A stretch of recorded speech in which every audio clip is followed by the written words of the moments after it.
اپنے روپے دے کر شہر کی طرف بھیجو، تو وہ جا کر دیکھ بھال لے کہ وہاں کا کون سا کھانا بہت اچھا ہے، پھر اس سے بے قدر ضرورت کھانا تمہارے واسطے لے آئے۔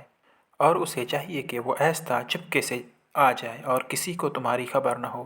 اس میں شک نہیں کہ اگر ان لوگوں کو تمہاری اطلاع ہو گئی تو بس پھر تم سنسار کر دیے جاؤ گے، یا پھر تم کو اپنے دین کی طرف پھیر لیا جائے گا، اور اگر ایسا ہوا تو پھر تم کبھی کامیاب نہ ہو پاؤ گے۔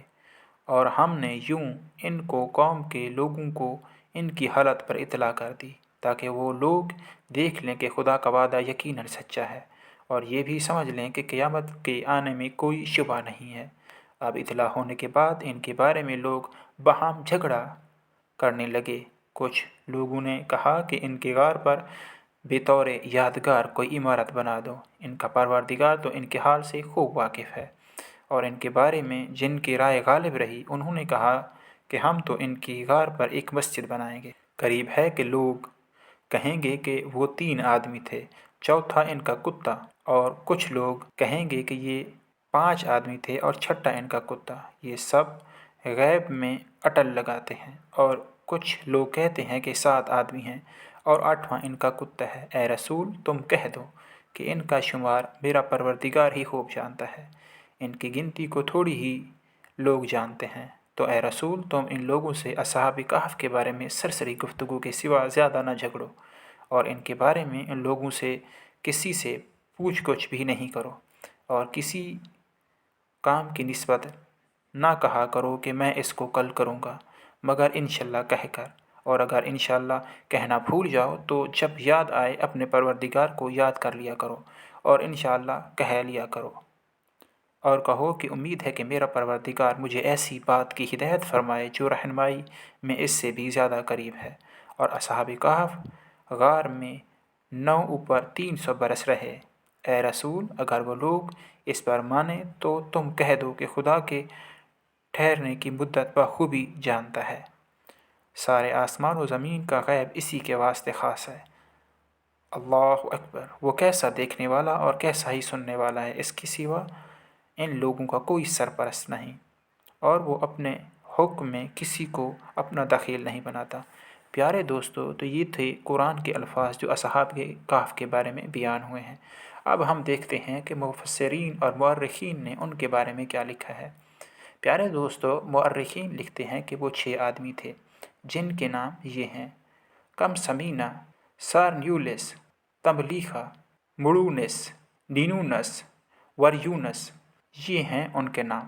اور جس شہر میں یہ لوگ رہتے تھے اس کا نام نفوس تھا، اور اس کا بادشاہ دقیانوس تھا، اور لوگوں کو بتوں کی پرستش پر مجبور کیا کرتا تھا، اور جو پرستش نہ کرتا مارا جاتا۔ اور شہر کے دروازے پر بھی دربان معین تھے کہ جو شہر سے باہر نکلے پہلے بتوں کو سجدہ کرے، اور یہ لوگ با ایمان یک خدا کی عبادت کرنے والے تھے۔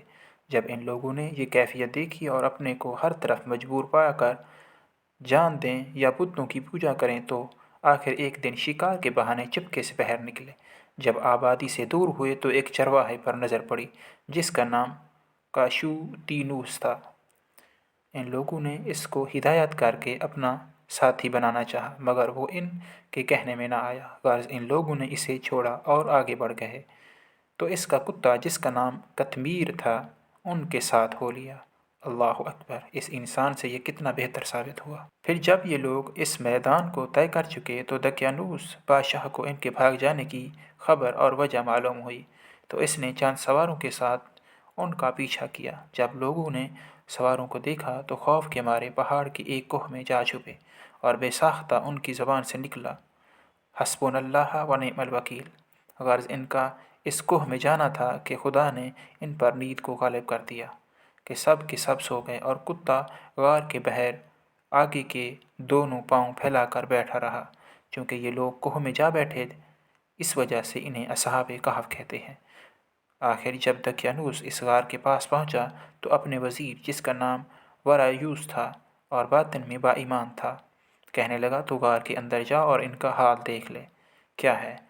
ورایوس نے اندر جا کر ہر چند ان لوگوں کو پکارا مگر آواز نہ آئی، تو اس کو بھی چونکہ ان کی نجات مقصود تھی کہنے لگا وہ لوگ سب کے سب تیرے خوف سے مر گئے ہیں۔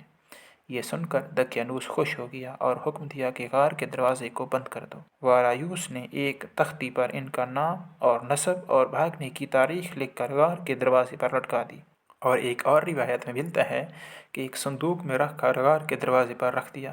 چونکہ رقیم کے معنی تختی کے ہیں اس لیے ان کو اصحاب رقیم بھی کہا جاتا ہے۔ الغرض یہ لوگ غار میں سوئے تو سوتے ہی گئے، اب کا کہ اٹھتے 309 برس تک سوتے رہے۔ اسی اثنا میں دقیانوس کا زمانہ بھی ختم ہو گیا، وہ مرا اور اس کے بعد کئی بادشاہ ہوئے۔ جب یہ لوگ اٹھے تو دروازہ بند پا کر متحیر ہوئے کہ کیوں کر کھولیں، اس کو ہم کس طرح کھول سکتے ہیں؟ تو ان میں سے ایک شخص نے بارگاہ خداوندی میں عرض کیا کہ میں نے ایک روز ایک مزدور کو ایک کام کے واسطے رکھا، وہ آدھا دن کام کر کے چلا گیا۔ جب میں اس کو دن بھر کی مزدوری دینے لگا تو اس نے نہ لی اور خفا ہو کر چلا گیا۔ تو میں نے اس کی مزدوری سے ایک گائے کا بچہ خرید کر گلے میں چھوڑ دیا۔ اس کی نسل بڑی اور خاصی ہو گئی۔ تو کچھ عرصے کے بعد جب وہ مزدور پریشان اور تنگ دست ہوا تو میرے پاس مزدوری لینے آیا، تو میں نے اس کا ہاتھ پکڑ کر صحرا میں پہنچا دیا اور کہا یہ گلا تیرا مال ہے۔ وہ بولا تم مجھ سے دل لگی کرتے ہو۔ آخر میں نے قسم کھائی اور پورا قصہ اس سے بیان کیا تو اس نے اس پر قبضہ کیا۔ بس خداوندہ اگر میں نے یہ کام خاص تیری رضا کے لیے کیا تھا تو اس کا دروازہ کھول دے۔ اس کہنے کے ساتھ ہی غار کا ایک تہائی دروازہ کھل گیا۔ جب تہائی دروازہ کھل گیا تو دوسرے نے کہا کہ قحط کے زمانے میں ایک خوبصورت عورت میرے پاس گیہوں لینے آئی، میں نے اس سے ناجائز مطلب حاصل کرنے کی خواہش کی۔ یہ سن کر وہ واپس چلی گئی اور راضی نہ ہوئی۔ پھر دوبارہ آئی، میں نے وہی سوال کیا، پھر واپس چلی گئی۔ الغرض اسی وجہ سے چوتھی بار آئی تو بہت بے قراری اور مجبوری سے راضی ہو گئی۔ جب میں نے ارادہ کیا تو کانپنے لگی۔ میں نے سبب پوچھا تو بولی خدا سے ڈرتی ہوں۔ یہ سنتے ہی میں نے فوراً توبہ کی اور اس کو گلا دے کر رخصت کیا۔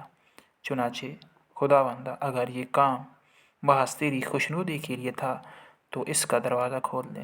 اس کے ساتھ ہی 2 تہائی دروازہ کھل گیا۔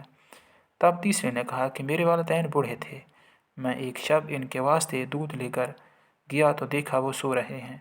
میں نے تکلیف کے خیال سے ان کو نہ جگایا اور صبح تک انتظار میں کھڑا رہا اور اپنی گوسفندوں کی بھی بربادی کا خیال نہ کیا۔ خداوندہ اگر میرا یہ کام فقط تیری خوشنودی کے واسطے تھا تو دروازہ کھول دے۔ اس وقت پورا دروازہ کھل گیا اور غار میں روشنی آنے لگی۔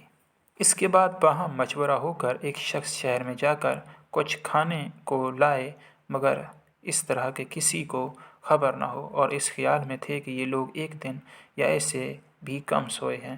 الغرض تملیخا 10 درہم لے کر شہر میں آیا۔ شہر کو دیکھا تو تعجب سے کہنے لگا، یا اللہ، ایک دن میں شہر کا حال اس درجہ متغیر تبدیل کیسے ہو گیا ہے؟ وہ شہر میں نہ کسی کو پہچانتا تھا اور نہ اس کو کوئی جانتا تھا۔ جب نانا بائی کی دکان پر پہنچا اور اس کو دقیانوسی درہم دیے تو نانا بائی نے کہا تم نے خزانہ کہاں سے پایا؟ وہ بولا کہیں سے نہیں۔ یہ سن کر کچھ لوگ جمع ہو گئے اور ان کو قاضی کے پاس لے گئے جس کا نام نستوس تھا۔ قاضی نے درہموں کا حال پوچھا تو یہ بولے میں اپنے باپ کے گھر سے فلاں روز لے کر گیا تھا۔ وہ سن کر بہت متحیر ہوئے، حیران ہوئے۔ آخر لوگ ان کو بادشاہ کے پاس لے چلو، تو یہ رونے لگا کہ مجھے دقیانوس کے پاس نہ لے جاؤ، وہ مجھے مار ڈالے گا۔ لوگوں نے پوچھا دقیانوس کون ہے؟ کہنے لگا شہر کا بادشاہ۔ لوگوں نے کہا کہ تو دیوانہ ہوا ہے، اس کو تو مدت ہوئی جہنم وصل ہوا ہے، اب اس کا کوئی پتہ کہاں؟ اب تو فلاں شخص بادشاہ شہر ہے، وہ دیندار ہے اور حضرت عیسیٰ علیہ السلام کے دین کا پابند ہے۔ غرض اس کو بادشاہ کے پاس لے گئے۔ وہاں انہوں نے اپنا پورا قصہ بیان کیا تو بادشاہ نے علماء کو بلایا اور تملیخا کے ساتھ غار کے پاس آیا تو تختی پر ان لوگوں کے نام دیکھے جو لوہے یا سیسے یا تانبے کی تھی۔ تملیخا اندر گئے اور اپنے ساتھیوں سے اپنا حال بیان کیا۔ ان لوگوں نے یہ سن کر سجدے میں یہ خدا کی دعا کی، خداوندہ پھر ہمیں پر نیند غالب کر دے۔ اور جب وہ لوگ سوئے رہے، بادشاہ کچھ دیر کے بعد خود اندر گیا تو ان کو سوتا پایا۔ بادشاہ کے ساتھیوں نے ان کی تعداد میں اختلاف کیا ہے، جس نے جو دیکھا بیان کیا۔